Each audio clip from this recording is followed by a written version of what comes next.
hope they don't shit on you, Bubbles. Shit on me? Who? Shithawks. Big, dirty shithawks. They're coming, Bubbles. They're flying in low.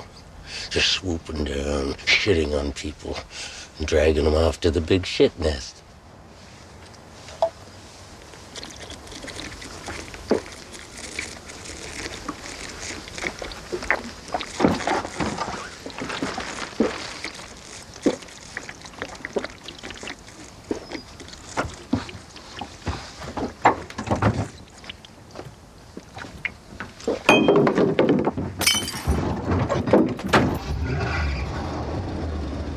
Hey guys, it's Dan, your host of Dan Reviews, and today I'm back for another video for today. This one is my movie review for the Trailer Park Boys.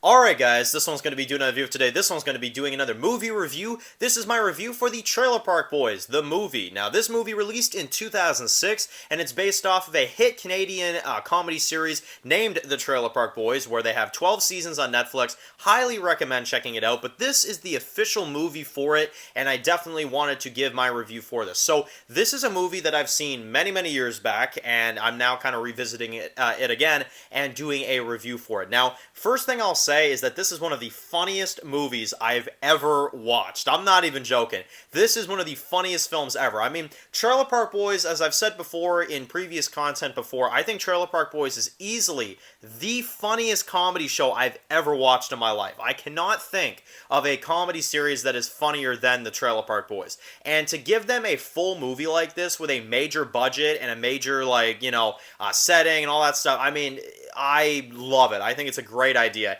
And it's just as good as the TV show, just with a bigger budget, I would say. So the basic concept of this movie, to go into it, is we have three Canadian boys named Ricky, Julian, and Bubbles, and they all are criminals, right? They're breaking the law, they're doing this, they're doing that, and basically Ricky and Julian, two of the boys, end up getting locked up in this movie in jail for a number of months. And Ricky wants to stay in jail because he has this like hockey tournament that he's playing with some of the prisoners, but one of the guards gets kind of like mad about it and kicks him out of the jail, but Ricky doesn't want to leave yet, so you kind of get this like rivalry between him and one of the guards. And anyway, Ricky ends up going back home, back to the trailer park, back to, you know, his normal life. Same thing with Julian, and they're trying to figure out how to get a whole bunch of money because they're trying to get back up on their feet, right? And you've got Julian that's kind of like scoping places out throughout this film, trying to find a good place to rob. And Ricky ends up coming back home, finding out that the mother of his child and his girlfriend is a now stripper at a strip club. So yeah, they kind of throw you through that loop is a little bit as well too.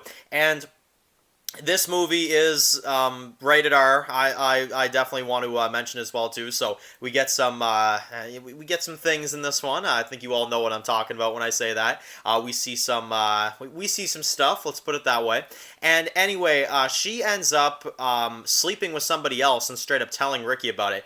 And Ricky is, I mean, he's so dumb. I mean, literally throughout the movie, it goes from them being broken up to about halfway through he proposes to Lucy and she says yes. So boom, there you go. And now Ricky and Lucy are going to be getting married. So you've got a trailer park supervisor. Of course, they live in a trailer park, so obviously the park supervisor's, you know, trying to make sure everything's going well. And his name is Jim Leahy. And he is our main antagonist, I would say, of this movie, with his assistant supervisor, Randy. Who Randy, like, doesn't wear a shirt because every time he puts on a t-shirt, he ends up getting this big red rash on his stomach. So you find that out in the actual show. So he wanders around with no shirt the entire movie, which is pretty freaking hilarious. And Mr. Leahy is a recovering alcoholic, so he's like wandering around and trying to kind of just be strict about the rules because he used to be an ex-cop. But the boys are making it difficult for him because they keep breaking the rules inside of the trailer park and doing illegal things, right? And they stress him out to a point so much to where he gets back on the booze, he gets back on the alcohol, and he gets so out of control that he actually ends up destroying Bubbles' shed, which is the only thing the guy lives in, and drives through it like a moron. I mean, that, yeah, he's definitely our main villain, I would say, of this film. And I love it when he's like, Mr. Leahy, you're in, like, I think it was Randy, he's like, Mr. Leahy, you're in reverse. He backs up. So, it's pretty freaking awesome. He drives through, and Bubbles finds out the next day, and is absolutely furious. But Leahy is so done with the boys' bullshit to where he makes it seem like the boys have not paid their lot fees for months.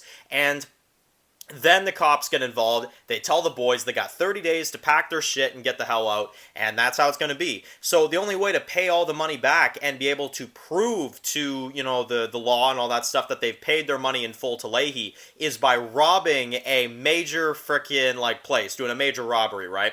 So they do something called the Big Dirty, which is what they call a major robbery, right? And they go into this movie theater and steal this big hunk of change and load it into their trunk. A bunch of people start watching, and it's a really just big stunt, and they end up winning and getting the cash. But later on, Ricky ends up finally having his wedding with Lucy, and during the wedding, Leahy calls the cops and tries to get everybody arrested, and basically we get a huge like kind of like shootout, and we get this like huge like car chase and stuff like that. And I love when Ricky like pokes his head out the window and he's like, "Downtown Fucktown, Leahy," and you got like Bubbles that pops out in the back, "Mr. Leahy, we don't want to go to Fucktown," you know. And they end up having like Leahy and them, they all like kind of go after them. And Leahy and Randy are so stupid. Leahy's so drunk that he ends up flipping over his car. And anyway, the whole thing about the change goes to court.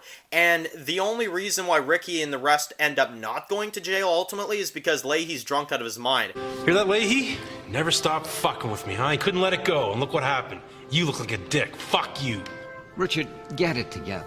So, of course, what Leahy's accusing them of doing, stealing all this change, is going to sound weird now because he's drunk out of his mind. So, when they end up finding that out, you know, the boys get off scot-free, basically. And Ricky ends up cussing in the frickin', in the court, and ends up going to jail for about a week to play in this hockey tournament. And that's basically how it goes. Everybody lives happily ever after, and, you know, that's basically how the film goes. So, it's a really damn good film. It's a damn good film. It's one of the funniest movies I've seen, and it's a high recommend for me. I would say my favorite character of this film would probably definitely be Ricky, although Leahy is very entertaining, I will say, and Bubbles is really good as well, too. So, let me know in the comments, have you seen the Trailer Park Boys movie? Have you seen the TV show? And if so, what do you think about it? Definitely let me know in the comment section below. And of course, if you're new to the channel and you enjoyed this video, make sure to click the subscribe button so you don't miss any other videos going forward. Make sure to follow me on Dan's Reviews Official to get more videos like this, and I'll see you guys really soon for more reviews very soon. Enjoy the rest of your day, guys, and peace out.